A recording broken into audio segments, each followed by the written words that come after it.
Well, it's just a tremendous credit, first of all, to Robin and what he's accomplished. Not so much the awards, but what he's accomplished for himself as a person. And certainly it's frosting to have the success he had as a player. And of course, Barry, there's no question the recognition that he received, by his peers was so well deserved. Where are you with Robin right now in terms of, getting a resolution before July 1st? Well, Robin would like to come back. We'd like Robin to come back, and, we'll continue to work at it. Same with Anders? Yes. Do you feel progress has been made? Or?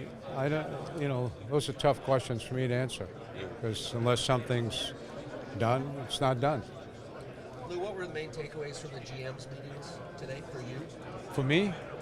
Well, I think there was a lot of good that went on in the room. There was a lot of clarification on some of the issues that, transpired over the year as far as how we can clean up certain calls and so forth. So I think the meetings were excellent today. And really the Board of Governors meeting was similar. I thought they were very well planned. Ran right through everything and no breaks. And here we are. How much was it to get Brock and Everly back in the fold? Well, we had said, day one that we wanted all of our free agents back, and so fortunately 2 are back, and it's our job to try and get the other 2 back. What went in the decision to bring in Jim Hill as coach? Well, we thought that, Lane Lambert would get the Anaheim job, and because of the time frame, in my opinion, and Barry and I spoke about, could not take a chance of losing that type of, coach. And we had the opportunity to get Jim Hill, knowing that we could have both. And we made that decision, and, Jim's on board right now. Do you see further changes to the coaching staff? Well, is everyone going to be back? Yeah, we'll see how everything is restructured, but there are no changes at this point.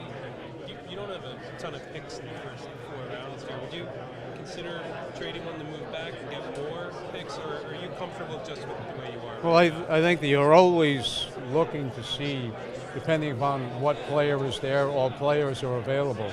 If there's a player there that we feel is, competent to the pick that we have, 23, then we'll pick. If we feel we should move down, or even an opportunity to move up, if there's a case.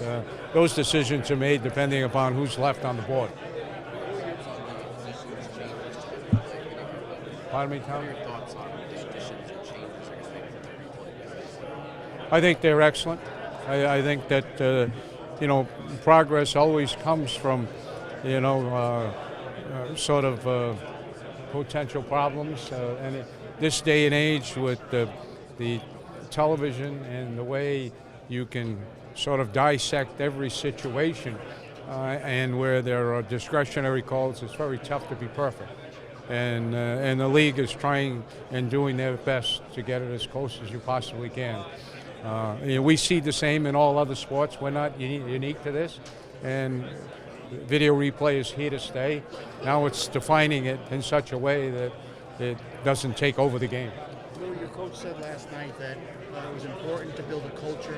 They came in, even though you didn't go as far as he wanted to, that the culture is built now for the future. Can you talk about that? Well, I think, that's certainly culture, and is overused word and underdeveloped. It's simply, trying to get, your people to do, things right every day.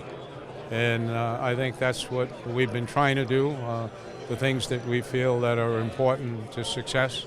And the players deserve a tremendous amount of credit, because they have to believe in it before they'll, respond to it, and they did.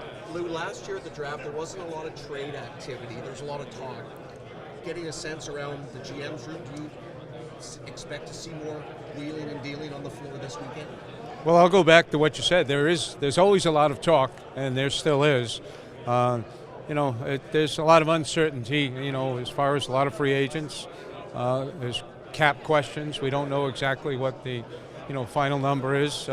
So there's, and then certainly focusing on the prospects. but there is a lot of talk. Everybody's here. We'll just have to wait and see. Have you guys gotten any clarification on when that cap figure might be announced and clarified for everyone? Not really. I'm kind of off the grid here, but your impressions of the Blues' worst to first finish in the job Doug and Craig Berube did? They did a extraordinary, fantastic job. When you're in last place in January and you find a way to overcome, all of the obstacles that you have in front of you and getting everybody on the same page, I haven't seen a job like that in a long time. Do you expect to qualify all your RFAs? We have, except for one player, John Stevens. Okay. Is it frustrating that this cap number is not out at this point? Well, I think it's only frustrating if you allow it to become frustrating. You know what I'm saying? It's one of those things that you have to practice what you preach, what you can't control. Don't let it become a distraction.